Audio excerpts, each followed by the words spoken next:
Nottingham Forest are linked with ASM from Newcastle. Welcome to Forest Fan TV.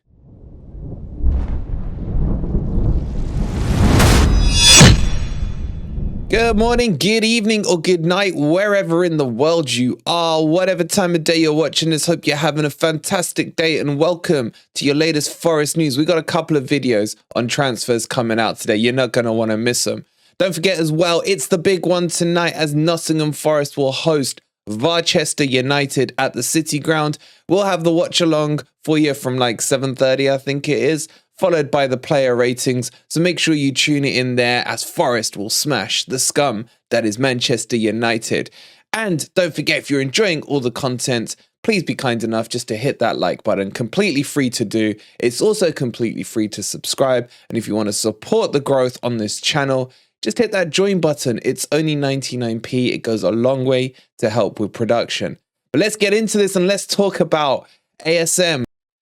Allan Saint Maximin, the French left winger, 25-year-old, highly rated, highly skilled, highly brilliant, has been linked to Nottingham Forest. Now, we heard about these rumours yesterday when it was initially said that when Forest went in for Chris Wood, they had a little chat and a discussion about ASM. The answer was no thanks, he's not for sale, we want to keep him, we've got Champions League football, we've got the cup competitions, we've got, Champions League football, they're pushing for Champions League football, should I say, and he's an important player to them. And I thought, nah, this guy's one of my favourite players in the Premier League, he can't be linked to Forest. He's probably worth about 40 to 50 million, still got a year and a half left on his contract, and it was a case of this is just paper talk. But fast forward on about 10 to 12 hours, and what we're finding is that Gordon, who's also been linked to Nottingham Forest, is heavily now linked to Newcastle. And with ASM slightly out of favour, mainly I would say due to his injury record this season, struggling to get back into the Newcastle team. I'm sure Newcastle fans will give us a better, more in-depth, more, educated assessment than I just did there.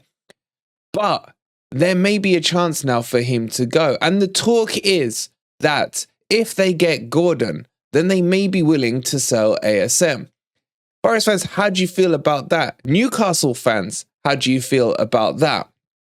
I would say this to it. This would be the Wood for me, not Chris Wood. If we bought goddamn ASM from Newcastle, that would be Wood. It really would, if you know what I'm saying. And for me, this would be the perfect player for Nottingham Forest. He will probably infuriate a lot of fans because he is a ball hogger. He's unpredictable. No one knows what he's going to do on the ball, probably including him. But that's the kind of player that I love. It excites you, gets you on the edge of your seat, and will produce that moment of magic in those tight games that will make your jaw drop. I take the Forest fans back to our opening game of the season against Newcastle and how he had Joe Worrell on complete toast for the whole match. Now, I hear a lot of you saying that's not really that hard. Why do you think that would impress us? I grant you that. But he is that player that can change a game, and he is one of the key players last season for Newcastle who really did turn their season around. Even under crappy Steve Bruce, he was still performing. And he wears a headband, man. I mean, how can you not like that? We all know great players wear headbands. Scarpa, for example. 2 headbands in one team. A Gucci one at that. This could be fun. Look, it is a long, long way off happening. A lot of dominoes have to fall in very particular ways at very particular times for it to happen.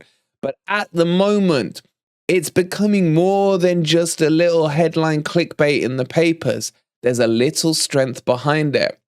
And I want to know from the Forest fans, would you take ASM? Do you think he would fit in? And who would he replace in the team? We're getting way ahead of ourselves, but screw it. It's the end of the transfer window right now. We've got to talk about exciting things and exciting players like this. And from a Newcastle perspective, I feel that the Geordies absolutely love this player. Would you be willing for him to part ways? Would you no longer want to see him at St. James's Park? Or would you be begging the hierarchy and the Saudis to keep him there for you? Let us know down in the comments below. This one really, really excites me. Look, my 2 pence on this is quite simple. If let's be crazy for a second, and let's say we got him into the team. For me, he goes straight in, for one. But secondly, I would be playing him on the left side of the midfield in an attacking sense. And it is time, if he was to come in, for us to switch to my 4-2-3-1 formation that I've been crying out for most of this season. Could you just imagine putting a Freuler and a Danilo or a Yates in the 2? Then you have Saint Maximin on the left, MG Dub in the middle, Scarpini on the right, Wood up front. Okay, not Wood. Let's go with Awoni. Let's pretend Awoni's fit. And then you got Brennan Johnson, who can potentially come on. You got, I guess some of you want to say Jesse Lingard as an option. I wouldn't, but whatever. Wow, it's getting into a tasty attacking lineup. But the problem still is for me, we still need a striker and we still need a centre-back. Said it yesterday, said it the day before, said it for the last 6 months. These are still 2 key things we do need. But what's making me happier about this is the fact that we're being linked to a better profiled player, a player who is young, he's only 25, a player who is proven, as they say. God, I hate that phrase. But the real sticking point is going to be his wages. I think he's on about 90 to 95k at Newcastle currently. And his price tag is going to be 40 to 50 million pounds to unleash him from there, because he's still got a bit of time left on his contract, about 18 months or so.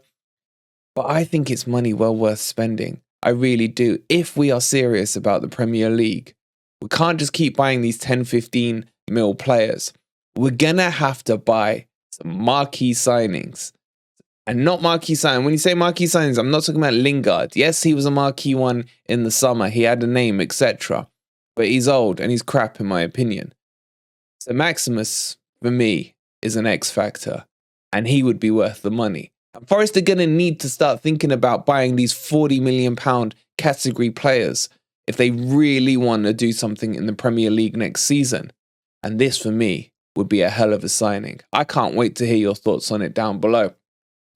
As I mentioned at the start of the video, we've got the watch along coming tonight for the big one. If you haven't seen the preview already for Forest versus Manchester United, we released that yesterday. Make sure you go check it out. And as I previously mentioned, the watch along will start at 7:30. But in the next video, we're going to talk about our beloved Jed Spence, as there is some breaking news on him as well. So make sure, if you're watching this a bit later, you click on the link that's going to pop here, as I'll point you guys in that direction. Otherwise, if you're watching this live, bear with us and that video will be out very, very shortly for you. If you've enjoyed the content, don't forget to leave a like, subscribe to the channel if you're new, and we'll catch you very, very soon on the next update. Come on, you Reds.